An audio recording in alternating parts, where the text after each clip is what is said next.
Hey guys, it's Goiger Plus back down on more to your day.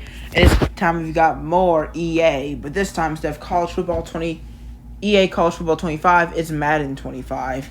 People wanted or expected to get a new name thanks to Madden 25 based off of Madden's 25th anniversary coming out around 10 years earlier, but I don't really care. It doesn't mean anything to me. I do like Madden 25, but I don't really think it's that big of an issue that they're renaming this one Madden 25. It's not going to be that big of a deal. If you want to search up Madden 25, just search up Madden 25 or Madden 2014. It's going to show the old Madden 25. It's really not big of a deal. But unlike that, here are 6 things Madden 25 needs to fix.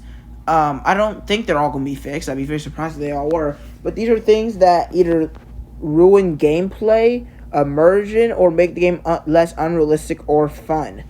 I made this list kind of quickly because there's a lot of things while playing my Patriots franchise that I noticed were pretty big issues. So these are basically only franchise mode. I think 1 or 2 of them are gameplay related, but most of them are franchise mode. And even if 3 of these were fixed, I'd be pretty happy because these are pretty big issues. But let's get right into number 1. Even players that don't like your team will restructure their contracts.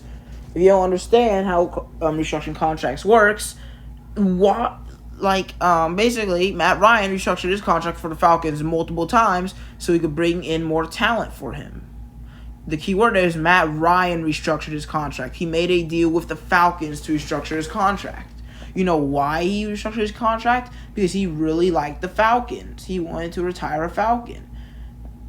But there's a problem. In Madden 24, you can restructure anybody's contract if they fit the criteria. If it's a player that has no motivation to re-sign with you when their contract's up, for some reason they'll still take less money this year.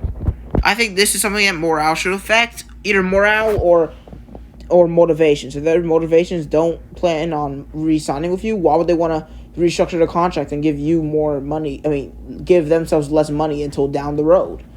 If they're not feeling happy about their current situation, why would they take a contract restructure and get less money right now? This isn't as big of an issue since you can just not restructure if you think it feels unrealistic. But I still think this is just something that should have been in the game anyway. Make morale and motivations more relevant. This is an easy way to do that. For example, my Amari Cooper really likes being on my Patriots franchise team, so it makes sense that he would like to restructure. But let's say, what's a player's unhappy with their situation? Like how the Bengals are trying to trade T. Higgins. Why would he take a restructure if he knows the Bengals don't even want him on their team? That's something that should be fixed. I don't think it will be. This is one of the things I don't expect at all to be changed in Madden 25.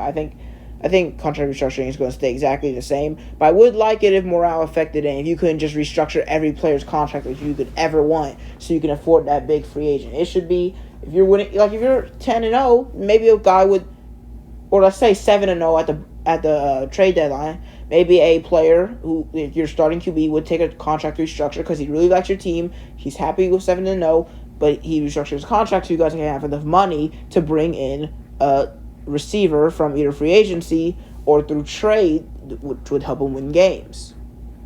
But a backup defensive tackle which you accidentally paid $13 million a year 2 years ago, who's fine chilling on the bench, wouldn't take a contract restructure because he knows as soon as you get an opportunity, you're just going to cut or trade him.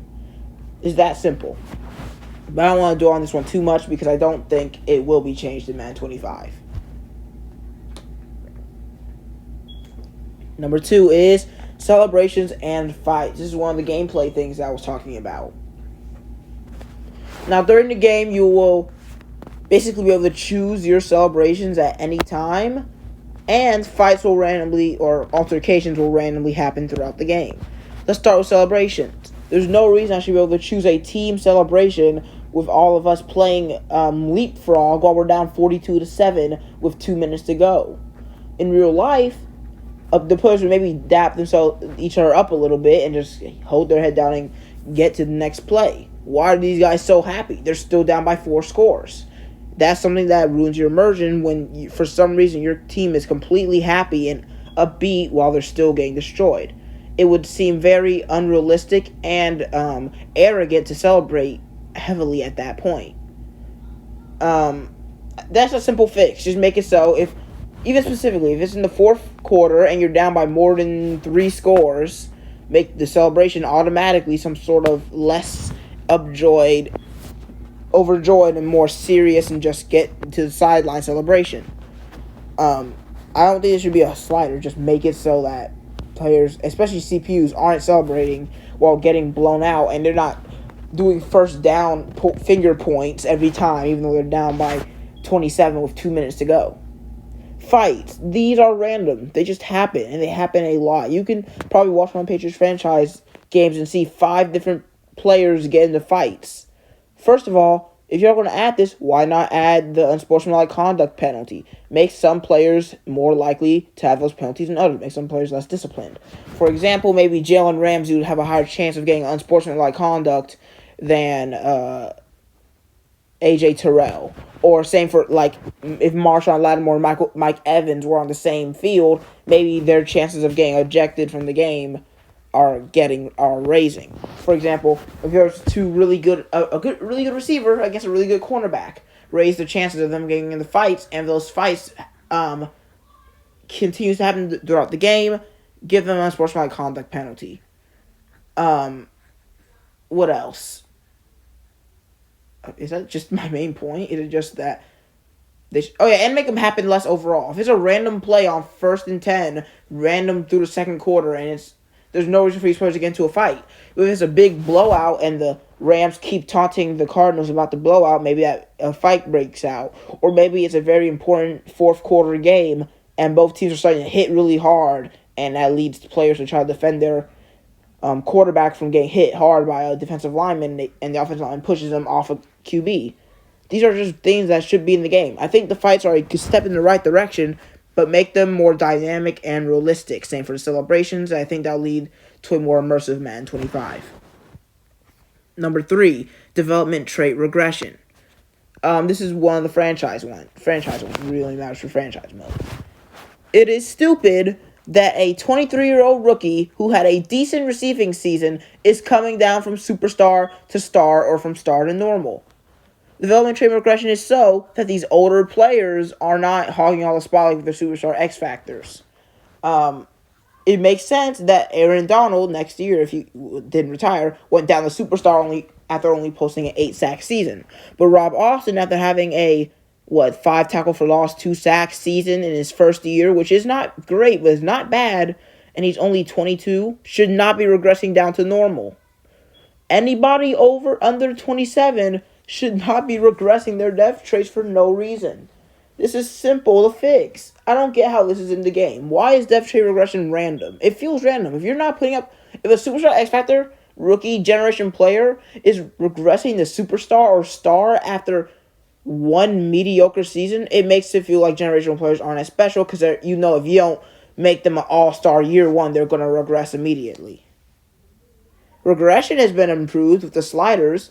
Just add a development regression slider, so a development trait regression slider. So I would make it so dev traits can't regress until 28, and they can't regress 2 stages unless probably ever. I probably would not have that happen. I don't need my superstar rookie regressing to a normal after year 1 just because he was playing second string to my actually X Factor 99 overall safety. It should either be a slider or it should just be heavily improved, because rookies regressing makes me have to go into the edit player and fix it because it's stupid, which leads to less immersion because I'm editing something myself. But I guess universally agreed that it's okay that if your rookie regresses from superstar to star for no reason, you can change it back. I've never seen someone against this because it's just so stupid of Madden to have that. This is just another thing that's simple to fix, and Madden just didn't do it throughout the season. I expect this to be fixed, though. I don't think depth trait regression is going to stay this terrible. I hope. But, yeah, definitely one of the top on my list of things that need to be fixed in Madden 25. Number 4. This is all about scouting. Scouting interactivity, the focus player glitch, and prospect spotlights, etc. First, we'll start with scouting interactivity. So this is how scouting works. Week 1, you get to choose your scouts. You get to choose what kind of draft class you want. Week 3, you can start choosing what position each of your scout focus on. Week 8, something happens. What happens? You get to choose your national focus scout. And of course, mock drafts are scattered along here, too. Week 11, you get to, focus player and prospect spotlight, and the rest of the season, nothing else until the offseason. Now, I don't expect them to do too much here. I would be very surprised if they fix this. I think they're probably going to keep it the same, at least for another year. But I would really love for scouting to be more interactive. More player spotlights, more news, so we can check on more players. Maybe during halftime, they'll call out a player who did really good in their recent game against Arkansas, or something like that, because this is not enough. I enjoyed old scouting just because every week you were going into new players. But there's not a lot of weeks in Madden where no scouting is progressed and nothing happens for scouting at all, so you just end up checking out the players, seeing that their percentage has gone up, and going right back to your season, making scouting feel irrelevant except for week 1, 3, 8, 11, and the offseason. Those are the only times you ever care about scouting in this game, unless the scouting percentage actually goes up, which then you check on a couple players and then you go back to your regular scheduled gameplay. Scouting has been improved heavily since Madden 21, but making it more interactive would make it way more fun. Next, the focus player glitch. I'm not going to dwell on this too much. We are in the third game of this new scouting update, but focus players you choose still won't get scouted. I chose Daquan Richardson, Casey Branson, and Will Lawson to be focus scouted. Only one of them were focus scouted, just Casey Branson. That's the only one. The rest stayed at 50%, and I still don't know as much about them as I would like to. Just fix this. It's disappointing that that's still in the game. And prospect spotlights. They suck. Most of the time, it's just a linebacker who has high football IQ, and they end up being trash. I actually got a new one where it was a running back with improved ball security, which actually looks like a decent running back. Make it for every position. I have seen I think a safety, linebackers, and running backs. I have not seen any other position get prospect spotlighted. Also, make there more than one throughout the season. How is my great scouts only learning that one player might be better than what I expected? Only one throughout the season. One every few weeks makes way more sense. I have etc. here. I'm just going to go over some other things. Mock drafts are exactly the same as the actual draft, pretty much. I think the most I've seen is a few, 2, 3 in the top 10.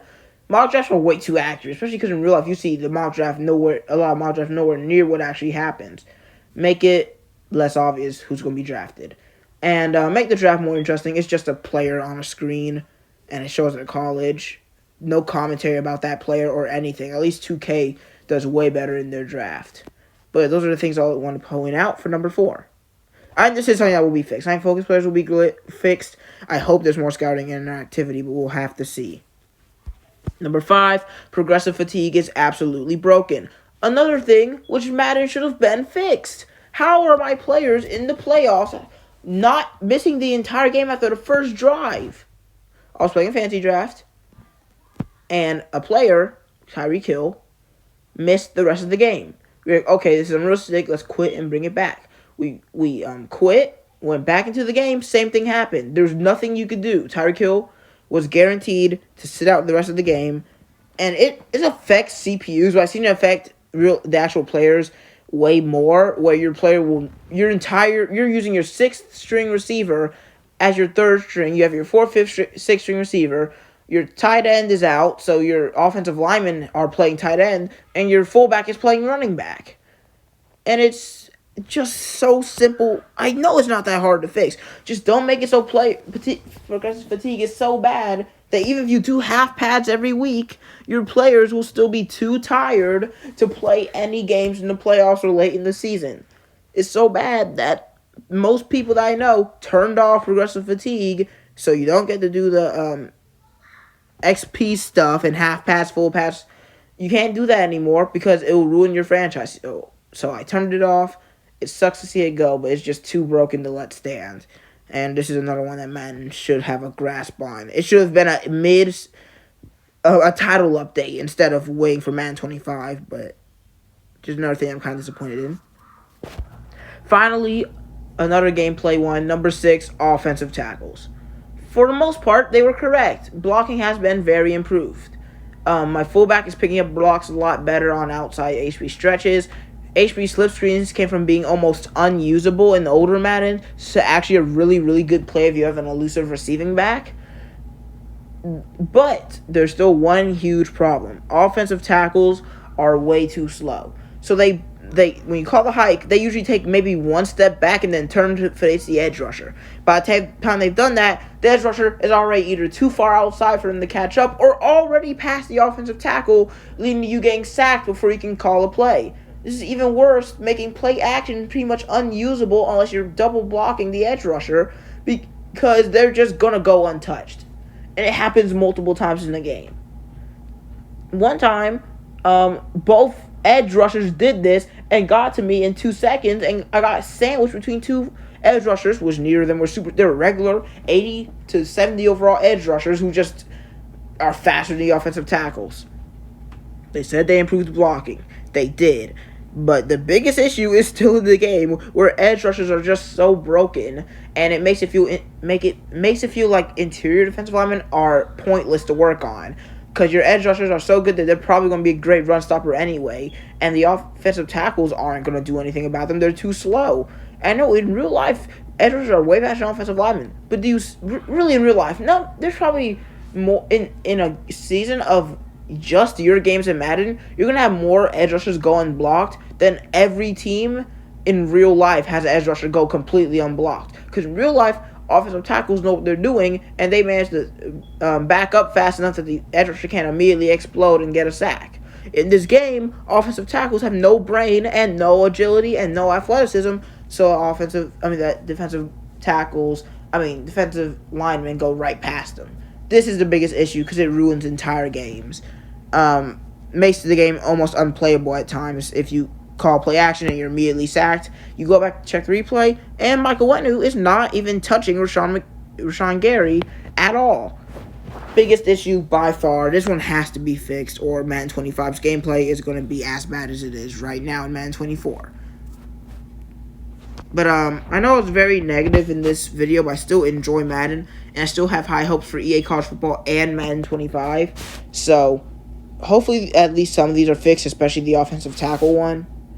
Still, though, I hope you guys enjoyed this one. Comment down some of your problems with Madden below. Maybe even comment down some things you enjoy about Madden. You think they've done really good at developing. But that's going to be it for this one. I think we're going to try to stray away from EA College Football and Madden for a little bit. Unless we get some more info really soon. Then I will drop a video on it. But I don't know what I'm going to do next. So you can comment down below in your recommendations. See you guys next time. Subscribe to both my channels. Adios.